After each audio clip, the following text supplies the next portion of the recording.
नमस्कार विद्यार्थी मित्रों। आज हम हमारे 9वीं के पाठ्य पुस्तक में से जो हमारी 9वीं कविता है जिसका नाम है वरदान मांगूंगा नहीं, ये कविता आज हम देखेंगे जिसके कवि है शिवमंगल सिंह सुमन। ये एक प्रेरणादायी कविता है जो हमें आज पढ़नी है। तो आज हम देखेंगे वरदान मांगूंगा नहीं। वरदान यानी किसी के सामने भी हाथ फैलाकर दया की भीख मांगूंगा नहीं, ऐसी इसका अर्थ होता है। तो सर्वप्रथम हम जो कवि हैं उनका परिचय देखते हैं, उनके बारे में थोड़ा जानकारी हम ले लेते हैं। तो उनका जन्म 5 अगस्त 1995 उन्नाव उत्तर प्रदेश में हुआ था और उनकी मृत्यु 26 नवंबर 2002 को उनकी मृत्यु हुई थी। ठीक है। जन कवि शिवमंगल सुमन, जन कवि मतलब जनमानस, मतलब लोगों के कवि थे वो। सुमन जी प्रगतिवादी कविता के स्तंभ थे। प्रगतिवादी यानी जो प्रगति से संबंधित कविताएं लिखते थे उसके वो स्तंभ थे, मतलब आधार थे। उनकी कविता में जन कल्याण, प्रेम, इंसानी जुड़ाव, रचनात्मक विद्रोह के स्वर मुख्य रूप से मुखरित हुए थे। मुखरित यानी दिखाए गए थे, मतलब लोगों के बदल, सामान्य लोगों के बारे में उनके दिलों में कितना प्रेम था वो उसमें बताया गया था। इंसानी जुड़ाव, लोगों से एक होना, मतलब सोशल होना, उसे जिसे हम कहते हैं आज के ज़माने में सामाजिक कार्यों में हिस्सा लेना, उसमें वो काफ़ी ज़्यादा सक्रिय रहे थे। उनकी कुछ प्रमुख कृतियाँ यहाँ पर दी हुई हैं। हिल्लोल, जीवन के गान, युग का मेल, मिट्टी के बारात, इस प्रकार की कुछ प्रमुख कृतियाँ उनकी दी गई हैं। अब हम पद्य संबंधी बातें देखते हैं कि कविता में क्या क्या चीज़ें देखनी है। ये एक गीत है। क्या है? ये एक गीत है जिसे हमें गीत की तरह ही गुनगुनाना है और समझने का प्रयास करना है। स्वर, पद, ताल से युक्त गान ही गीत होता है। मतलब गीत में अगर स्वर न होगा, पद न होगा, ताल न होगा तो उसे एक संपूर्ण गीत नहीं माना जाएगा। ठीक है। तो उसके बिना गीत का होना एक प्रकार से असंभव ही बात होती है। इसमें एक मुखड़ा तथा कुछ अंतरे होते हैं, मतलब मुखड़ा या कुछ उसमें अंतरे होते हैं, मतलब कुछ जो पंक्तियों को मिलाकर अंतरे तैयार किया जाता है या मुखड़े तैयार किए जाते हैं वो इसमें होते हैं। प्रत्येक अंतरे के बाद मुखड़े को दोहराया जाता है, मतलब हर एक जो अंतरे है उसके बाद जो मुखड़ा है, मुखड़ा यानी जो वाक्य बार बार आता है उसे दोहराया जाता है। गीत गेय होता है, मतलब गीत की इस हिसाब से ही होता है। प्रस्तुत गीत में कवि ने स्वाभिमान से जीने, सुख दुख में समभाव रखने एवं कर्तव्यों पर पथ पर डटे रहने के लिए प्रेरित किया है। मतलब कवि का मानना है कि हमें जीवन में कभी भी हमारा जो भी स्वाभिमान है उसे खोना नहीं चाहिए। हमेशा हमें स्वाभिमान को हमारे दिलों में मतलब प्रेरित रखना चाहिए, हमेशा उसे जागरूक रखना चाहिए। और आपको पता है कि मनुष्य के जीवन में सुख और दुख आता ही रहता है। कोई ऐसी मनुष्य नहीं है जिसके जीवन में हमेशा सुख ही रहता है। सुख और दुख ये जीवन का एक पहलू है जो हर प्रत्येक के जीवन में आता है। उसे हमें समभाव पद्धति से सुख में भी खुश रहना है, दुख में भी खुश रहना है, हर प्रकार में हमें खुश रहना है। और कर्तव्य, जो भी हमें कर्तव्य मिला है उसमें हमें डटे रहकर, मतलब उसको हमेशा उसका सामना करके हमें आगे जाने की प्रेरणा मिलती रहती है।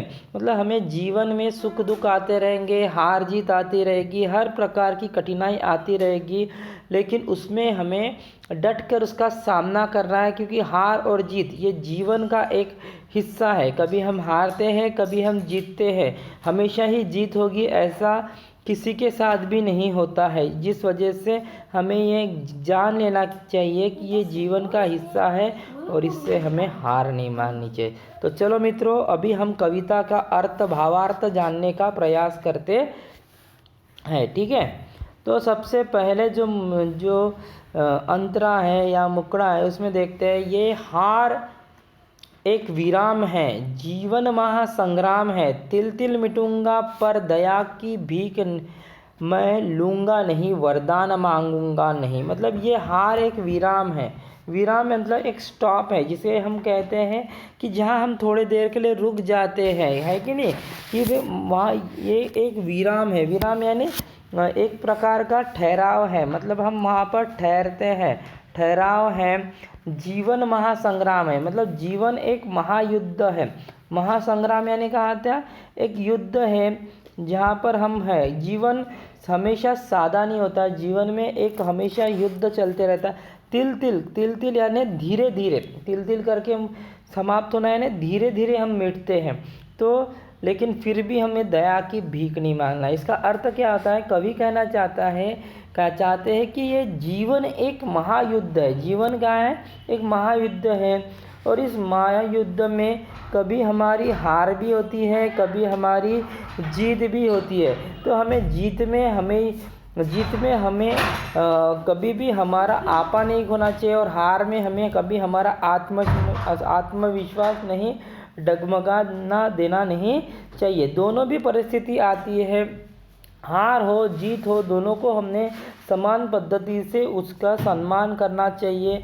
कभी भी हमें घबराना नहीं चाहिए। जीवन में हार से घबराकर हम कभी भी पीछे हटना नहीं चाहिए, क्योंकि हार ये जीवन का एक क्या होता है, हिस्सा होता है, जिस वजह से हमें हार में भी खुश मानना चाहिए। जैसे भारतीय क्रिकेट टीम है, भारतीय क्रिकेट टीम कभी हारती है कभी जीतती है। हमने चाहा कि हमेशा जीतना ही चाहिए, तो ये होगा नहीं। ये जीवन का एक हिस्सा है, तो इस वजह से उसमें हमें तिल तिल मरना नहीं चाहिए कि पराजय की दुख में हमें उसमें खो नहीं जाना चाहिए। तो उससे बाहर निकलना चाहिए, किसी के सामने हाथ नहीं जोड़ना चाहिए, भीख नहीं मांगना चाहिए, क्योंकि हमें जो मिला है वो हमारी ताकत से मिला है। इसलिए हम कभी वरदान हमने मांगना नहीं चाहिए कि मुझे माफ़ कर दो, ऐसे हमने कहना नहीं चाहिए। समझे? आगे देखते हैं। स्मृति सुखद पहरों के लिए, अपने खंडहरों के लिए ये जान लो, मैं विश्व की संपत्ति चाहूँगा नहीं, वरदान मांगूंगा नहीं। मतलब कवि कहना चाहता है कि अपनी स्मृति यानी यादें, जो सुखद पहरों की अपने खंडहरों के लिए, मतलब हमारे जीवन में बहुत से ऐसी अच्छी यादें होती हैं जो हम हमारे दिलों में संजोए रखते हैं, कि नहीं। लेकिन अपने खंडहरों के लिए, मतलब हमने अपने भंग, मतलब जो आज ख़त्म हो चुकी है, भग्न आकांक्षाओं के लिए, उसी पूर्ण करने के लिए अगर कोई हमें विश्व की संपत्ति भी देता है तो हम उससे नहीं लेना चाहिए, अर्थात उसको ठुकरा देना चाहिए। मतलब हमारे सुखों के लिए, हमारे सुख मतलब जो पल आज चले गए, आज हमें हमारी परिस्थिति अच्छी नहीं है और हम हमारी परिस्थिति अच्छी करने के लिए अगर हमें किसी के आगे झुकना पड़े तो हमें झुकना नहीं चाहिए। हमें कोई अगर ये कहता है कि मैं तुम्हें विश्व की संपत्ति दे दूंगा, तो उससे भी हमें ठुकना देना चाहिए, क्योंकि हमें अपना आत्मसम्मान रखना चाहिए। आज जो भी यादें हमारी खंडहरों में मतलब मिट चुकी है, उसे हमने पुनः प्राप्त करने की कोशिश हमें यहाँ पर करनी चाहिए। इस वजह से कभी भी हमें वरदान मांगना नहीं चाहिए, ये हमें ध्यान में रखना चाहिए।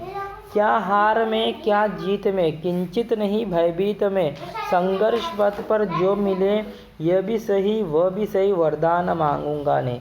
मतलब इसका अर्थ क्या होता है कि जीवन में कभी हार होती है कभी जीत होती है, हमेशा कोई व्यक्ति जीतता नहीं है और हमेशा कोई व्यक्ति हारता नहीं। हमारी मेहनत से हम हारी हुई बाजी भी हम पलट सकते हैं, ये आपको पता है। अगर आप परीक्षा में फेल होते हैं, फिर से आपने परिश्रम किए, आप अच्छे अंकों से पास हो सकते हैं। तो ये कभी भी जीवन में ये एक ही बातें हमेशा होती नहीं है। इस वजह से कभी भी हमें डरना नहीं है, किंचित भी हमें घबराना नहीं है, ये जीवन का हिस्सा होता है।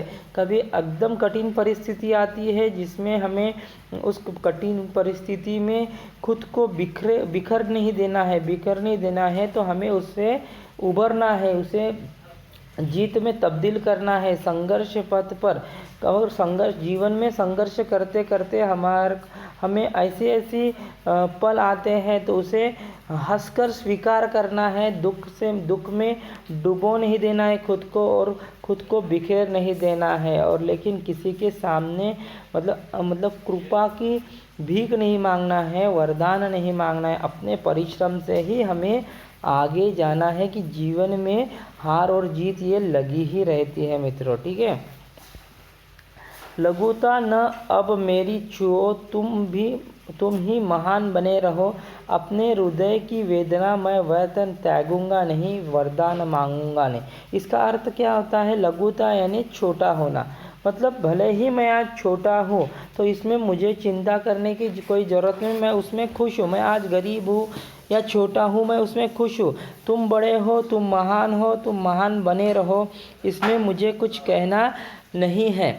लेकिन मैं अपने छोटेपन में खुश हूँ। लेकिन तुम मेरी लघुता का अपमान मत करो, मुझे मेरी लघुता का मजाक नहीं मत उड़ाओ। मुझे जो अपने हृदय में जो पीड़ा मिली है उस पीड़ा को मैं कभी नहीं त्यागूंगा। ये मेरी कभी इच्छा नहीं। मतलब मैं छोटा हूँ लेकिन मैं अपने हृदय की मुझे जो पीड़ा मिली है, मेरे हृदय में जो वेदना है, उसको मैं ही स्वीकार करूँगा, मैं उसको त्यागूंगा नहीं। मेरे जीवन में जो भी मुझे सहना है वो मैं सहन करूँगा, लेकिन किसी के सामने वरदान मैं मांगूंगा नहीं। ठीक है।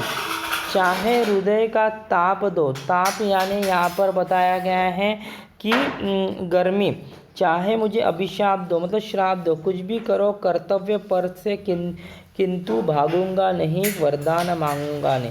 मतलब कवि कहते हैं कि तुम मुझे कितनी भी पीड़ा पहुंचाओ। मतलब जीवन में होता है ना, अगर आप कुछ काम करते हैं, अच्छा काम करते हैं, तो जीवन में आपके पैर खींचने वाले भी लोग बहुत होते हैं, आपको पीछे खींचने वाले भी लोग बहुत होते हैं, आपकी बदनामी करने वाले भी लोग बहुत होते हैं, आपको बुराई चाहने वाले भी लोग होते हैं, आपको श्राप देने वाले भी लोग बहुत होते हैं।